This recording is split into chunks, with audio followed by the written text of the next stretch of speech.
Alright, look. I know in the last video I promised that this video would be about my main game, but squirrel.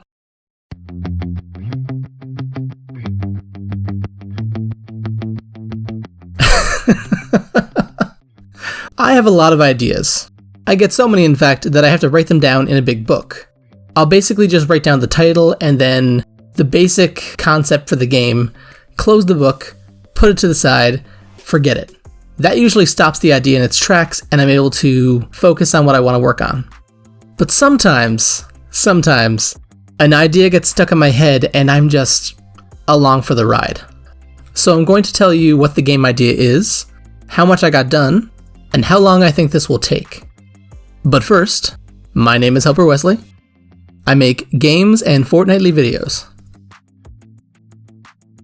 The concept began as a twist on the Oregon Trail format, where you progress in one direction and have events randomly happen to you until you either get to your destination or die trying to get there.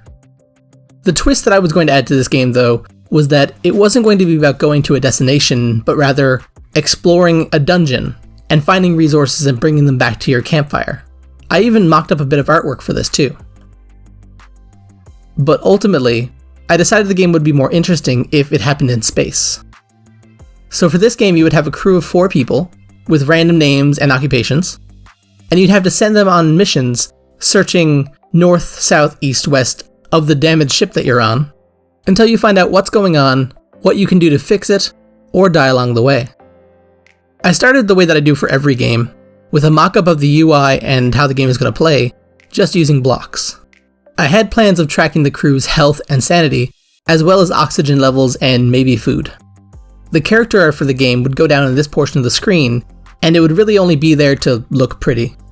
And speaking of looking pretty, I'm going to be adding this to Helper Wesley's free art pack. I know, the name's real creative, but that means that making this art's going to do 2 things. It's going to be good practice for my main game, and if this game doesn't go anywhere, then maybe somebody else can use the art. So I went to lowspec.com, like I always do because I'm not an artist, and I suck at picking colors, and I went through a lot of their monochromatic color palettes. I wanted something stylized and dark, but also readable. To make sure I had the right scale, I drew out the character first, just the shape of the character. And then I drew a terrible side-on kind of weird computer thing. Helper Wesley's free art pack. But I got up, had a glass of water, sat back down, and tried again. This time following the example art that came with the art pack a little more closely. Once I got a feel for how the palette was supposed to be used, it was actually really easy to start forming furniture and doing the shading and stuff like that. I've never been on a spaceship, but I have been on boats. So when it came to inspiration for how the thing should look, I of course drew from that. So for the windows of this spaceship, you've got portholes. Pretty content with how things were turning out, I put that down and decided to come back to it another day. And when I got back to it, I wanted to make some pipes and wires and things like that you could put around the walls to kind of decorate the space. I wanted to keep it as simple as possible because if I overcomplicated it, it would just be too hard to reproduce. And after putting it all together, I'm kind of impressed with myself, to be honest. Before I let my head get so big that it pops, I moved on to sound design. Not for anything definitive, I just wanted to play around with some sound effects and instruments to kind of get a feel for what this should sound like. In my main game, there is no ambient music.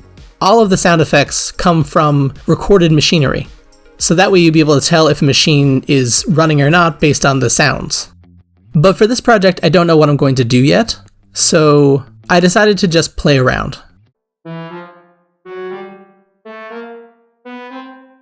I grabbed some sound effects from Jummbox and put them into Audacity and just Paul stretched them to infinity, and while everything kind of came out the same way it normally does for me,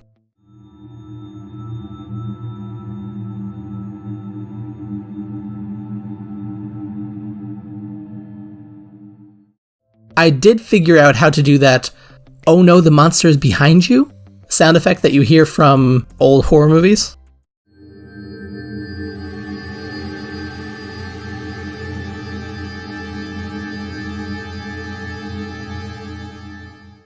All I did was Paul stretch a trumpet sound, and it came out like that.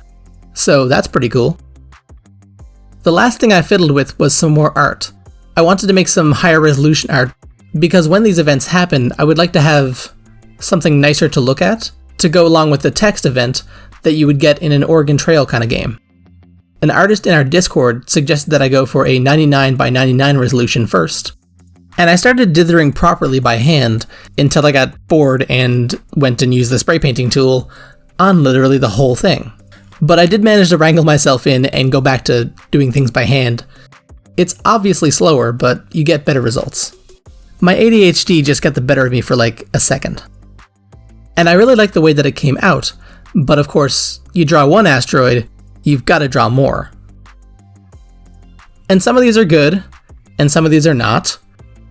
I'm going to try to avoid this becoming a village clicker kind of situation, because that was a bit ridiculous. But I've done this before, sort of. I made Atomic Trail, and I already know how to do the randomization system and things like that, so I don't need to learn anything to make this game. I just need to create the art and sound effects and maybe voice recordings, and then put it all together. So we'll see what happens. No promises. I hope you enjoyed that video, and if you did, be sure to like, comment, and subscribe. And a huge thank you to my patrons. Because of them, my coffee cup is full. As always, the links to all the cool places that I hang out are down below, and if you decide to click on one, then I'll see you there.